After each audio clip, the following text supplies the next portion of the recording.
Welcome back to Bible Shorts, Episode 12, Time to Depart. Well, remember in Episode 11, we saw how Jacob's wife Rachel finally gave birth to a baby, a boy that they named Joseph. Now remember that Jacob also has 10 other children born of his wife Leah and Leah and Rachel's maidservants. But remember, he loves Rachel best, and so that baby boy Joseph is pretty special to him. Now, after Joseph was born, Jacob goes to Laban, his uncle, and says, "Send me away so I can go to my own home and country.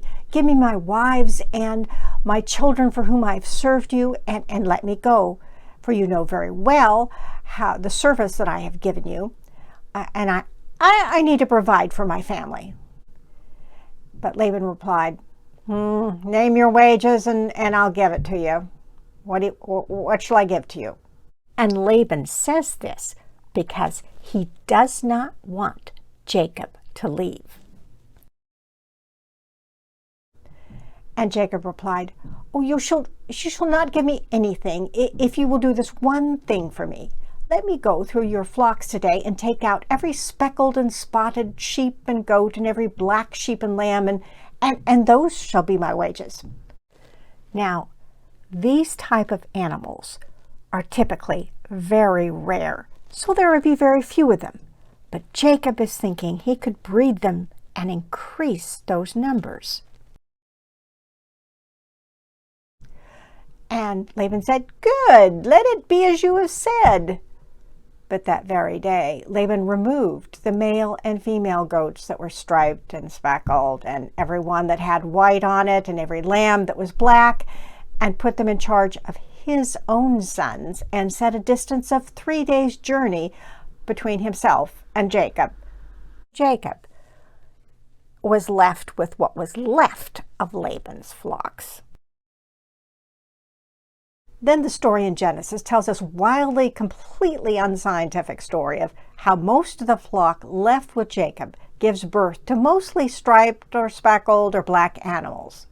Well, the point being that Jacob becomes exceedingly rich, has large flocks with many camels and donkeys and lots of male and female servants, because God has blessed him.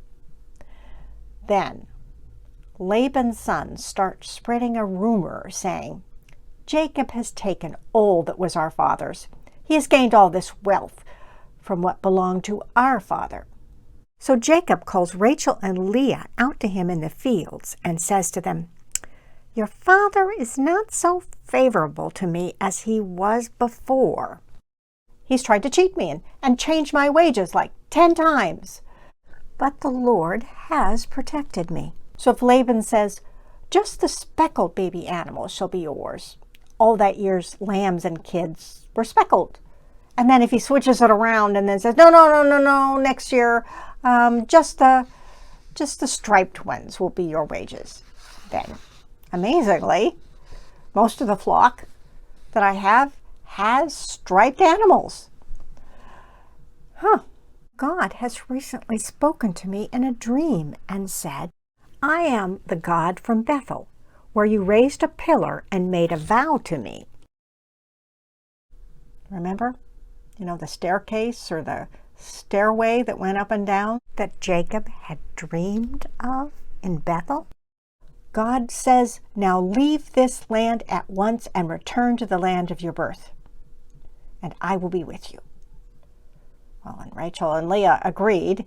So Jacob set his children and his wives on camels and drove away with all his livestock, and took away all the property that he had gained while he was in Paddan Aram, and set off to go back to his father's family in Canaan.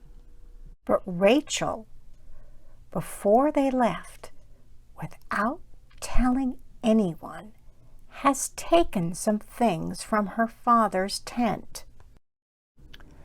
And thus Jacob, flees without telling Laban, and they cross the Euphrates River and set out towards Canaan. How could they cross the Euphrates River? Well, if the water was low enough, they could have come across riding their camels and donkeys. Or if it was too high, they could have used boats. But in any case, the other animals could have swum across. But Laban, on the third day, hears that Jacob has fled, and he gathers together all his kinfolk to pursue them. And on the seventh day, he catches up with them in the hill country of Gilead. And he knows what Rachel has taken, and he wants it back. Look for episode 13. Let's make a deal.